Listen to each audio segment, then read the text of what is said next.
Welcome to Our Girl Relationships. We talk about the problems people face in their day to day lives. Let's start with the video. I recently lost the job I've been working at for 9 years now. Dealing with losing my primary source of income in today's economy was hard enough, but then my wife went ahead and kicked me out of the house. Her reason? She said I'm a dumb man for putting my foot in the fire for another man, and if I can't be smart enough to know when to be sly, I'm not capable enough to be her husband. Like, that hurt the most because I didn't know being a husband requires a particular level of being inhumane. Well, what she did was completely unjustified, and if she's not supporting me in what I did, then she stands up for all the wrong reasons in our society, and I don't need a wife like her either. So I worked in an automobile factory that manufactures engines and car parts. We got a huge order from an independent outsourcing company that required body parts made of steel. But when the order was passed down to the manufacturing line, somehow there was a miscommunication and we ended up having the entire order made for plastic parts. I don't know where it went wrong, but if you've worked in this industry, you'd know the fault lies with the whole team instead of a particular person. We did try to find out where the miscommunication happened, but with all that she said it was impossible to find the root cause of all that. I was the head manager at the time, and anything that went through the manufacturing line was supposed to pass through me. I remember that when I signed off on the order form, the parts mentioned were steel, so I knew for a fact that it wasn't my fault. I could have simply shown the order form and escaped the wrath of higher-ups completely. And I did show them the form, but they gave me a simple choice when it came down to it. It was an order worth hundreds of thousands of dollars, and in no way can they let slide such a huge mishap. So they had to punish someone in order to save their jobs. We had a meeting about it, and the director asked me to give him the name who I think is responsible for all this. In actuality, I did know who was responsible, but I didn't want to go with my gut. So I told them I don't have the person responsible. Then they put my job on the line and asked me to name a scapegoat, but I refused to do so. That's how I ended up being fired from the job. 9 years worth of loyalty and hard work, and they scrapped me out of that team like I was just a bug. Later, the man I was 90% sure was responsible for all this came to me and apologized. He was a close friend and has been working there for almost as long as me. He told me how he mixed up the materials when he was giving instructions to the workers in the manufacturing line, and because of some personal problems, he didn't go down there to check on the progress until it was too late. I was angry, rightfully so, but not because he didn't come forward before. I was mad that he mixed his personal and professional lives, and I absolutely hate those kinds of people. Yet I have no regrets that I didn't sacrifice someone else based on intuition. The man begged me not to tell anyone and even promised to link me with a friend of his in another factory who could get me a job. But instead of fighting with him, accepting his apology, or taking favors from him, I chose to walk out of there. Some part of me was glad this happened because I knew I wouldn't have ever left that job willingly. It requires me to work 12 to 14 hours a day, sometimes without sitting even for a minute. And I've been with the company since graduating. If the company didn't value its employees, then why should I go begging to them for that shitty job? But my wife had different opinions. When I told her the story, she went berserk and started saying I didn't think about her or our personal life. She even said that being unhappy is not a reason I choose to walk away and not beg them for the job. I was the only earner in our family, so I kind of got where she was coming from. But to see her more worried about the money, I bring instead of my mental or emotional health sent me on a spur, and I started arguing with her. That's when she told me that if I can't provide for the house and for her anymore, I shouldn't be there. Then she kicked me out. It was hard moving on from what she did, and we are still not divorced. But in the last year, my hate for her has only risen. That was until I met her accidentally last week.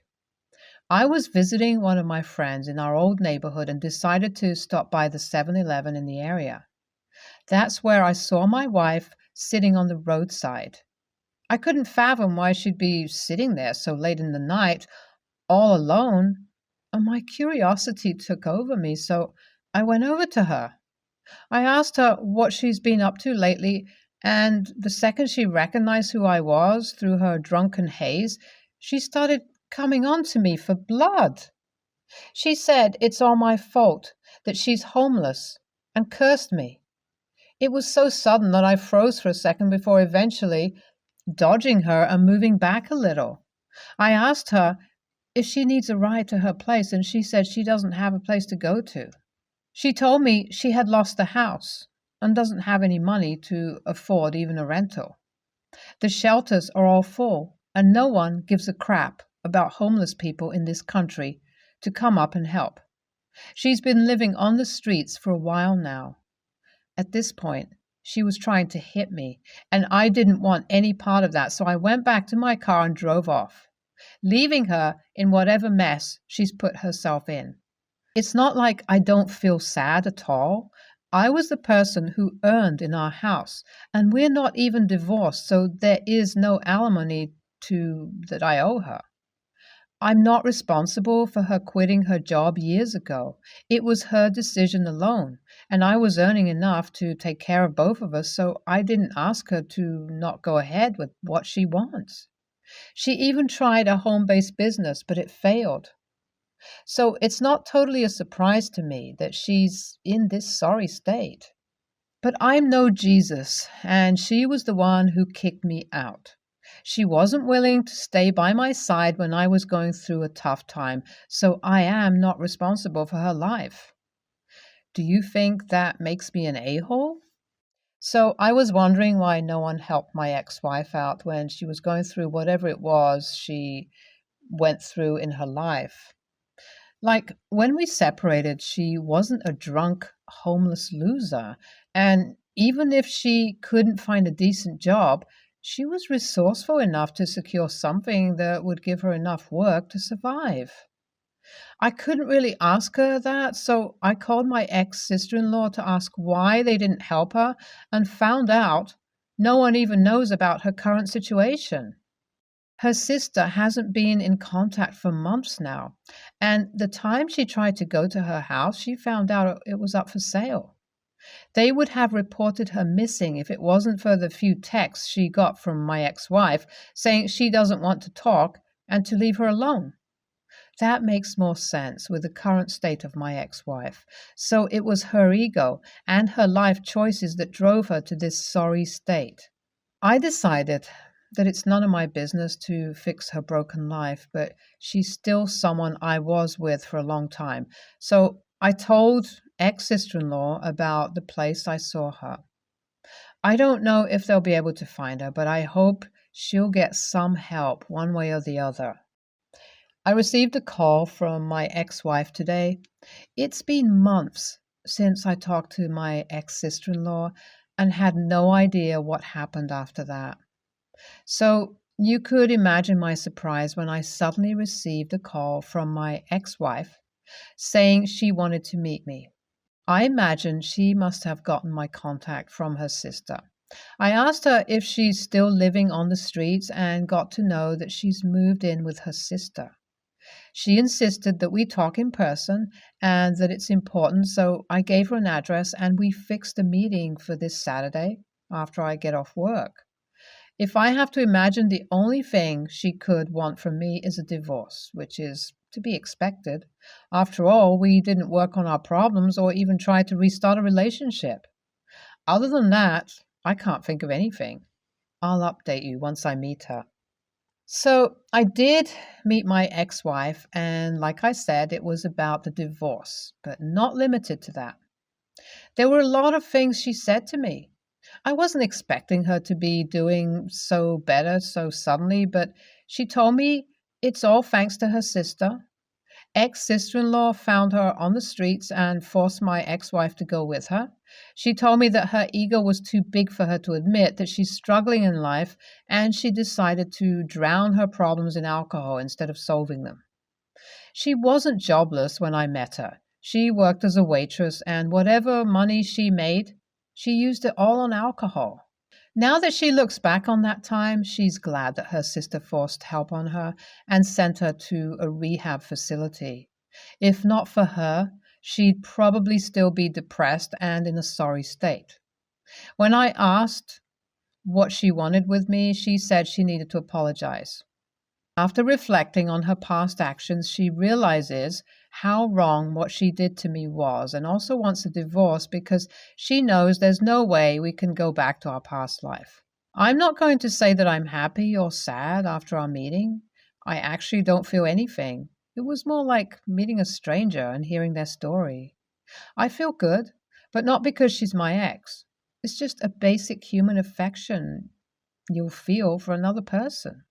NTA, if your wife is kicking you out right after you lost your job, then you really need to think about your life choices. You're better off without that person in your life. NTA. So she basically lived off of your income, and when you lost that, she got rid of you. Karma doing its job never felt so good, and you need to stay away from her. She deserves to be on the streets. Almost 20 years ago, Kate, 47 female, and I, 39 female, met and became friends. Kate was very outgoing and we meshed well. A few years later, our first daughters were born. I had one more, she didn't. From the get go, Kate was very protective of her daughter Clara's environment. The foods consumed, perfect clothes, and shows had to be pre screened by Kate. I was more lax, but we got along well. I just saw her as protective. At 3 years, we enrolled Ellie, my daughter, in pre K, and Kate decided to homeschool Clara. No judgment. I hoped they'd join homeschool groups so Clara could be around other kids, but Kate would join for a time, then say she'd seen something objectionable, didn't like the curriculum, thought kids were a bad influence, etc. Also, Kate wouldn't allow Clara to play with certain popular toys or watch movies, i.e., Frozen. Kate's vibe was always like she's not judging you, but very, I know, I'm one of those crazy moms. Clara was a bright and social child, and we loved interacting with her. But as she grew, Kate was so strict, and things escalated in this manner all the way from elementary and middle school, and we saw them less, and finally, not at all. Kate and I remained social media friends. Girls are now in 10th grade. Ellie is shy, but has a group of nice friends with whom we allow her to have regular fun, teenage activities, movies, sleepovers, shopping, and sports. Kate is active on Facebook, so I've kept up with 99% of her life and seen Clara continue to be homeschooled solo without participation in peer groups. Kate documents everything: meals, school lessons, and many luxury trips. But I haven't seen a single photo where Clara was with other kids or friends or away from her mom. Recently, out of the blue, Kate began texting me. We should get the girls together. At first, I was surprised, but I wondered if Clara is tired of having her mom as her only friend, and if Kate determined Ellie a suitable enough option. I was nice but didn't engage, and soon she was sending exact dates, times, to which I replied that we are unavailable. TBH, we are busy. When I told my husband what's going on, he said I'm being an a-hole to Kate and cruel to Clara. He suggested I meet Kate, regularly and bring Ellie along so that Clara can have some social time. But I'm torn. I don't think it's fair to make Ellie responsible for being Clara's only friend. My daughter is a kind girl and would hang out with Clara if I asked, but the fact is, she has her own friends and life. It's unlikely Kate would allow Clara and Ellie to hang out alone, and I don't want to create an awkward situation where my 15-year-old has to tiptoe around every normal teenage thing so that Clara doesn't feel bad. Not to mention, I'd have to be there with Kate, and we're not really close anymore. By the way, Kate's husband is a successful surgeon and works insane hours. Kate uses this income to distract Clara from her prison. The whole thing seems sad and futile, and we've moved on. AITA for not making my daughter be a friend to Clara? NTA, you can only do what's right for your family. However, you could ask Ellie how she feels about it, as it could be life-changing for Clara. If Ellie would like to meet her, be clear with Kate that this is about the girls having an outing together, not about being chaperoned. How about something like, "Hi, Kate, great idea for the girls to go off and do something together. I'm dropping Ellie off at the mall, salon, wherever on Saturday. If you want to drop Clara off there also, or I can swing by and pick her up, just let me know, and one of us can go and pick them up later." That way, it's clear what it's about, and if Kate isn't happy with that, then she'll have to accept it's her choice to deny her daughter.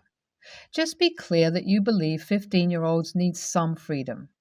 But again, if you don't want to, it doesn't make you the AH.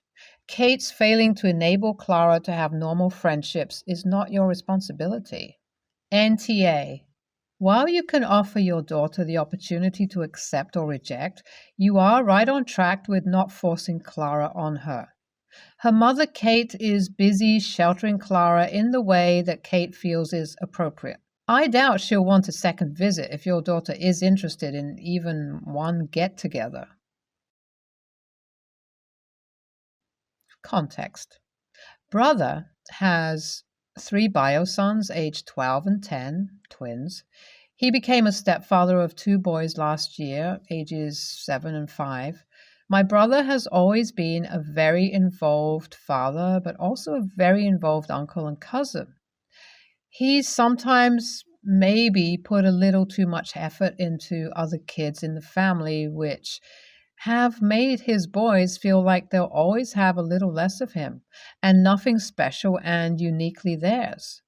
So about 5 years ago, he found a little camping spot and he told them it was theirs. Just dad and son's spot for them. They loved it. Went a few times a year, sometimes for day camping, whatever that it was, sometimes for a single overnight and sometimes for a weekend or a few days. A few weeks ago, the boys got back from their moms and learned my brother had taken his stepsons to the spot and that they had enjoyed camping. Their stepbrothers told them my brother said they could come next time with them too. My nephews were angry at first. They yelled at their dad and stormed up to their bedrooms. After they had cooled down, they told him they were upset with him and they would never stop being upset with him, that he had tainted their spot.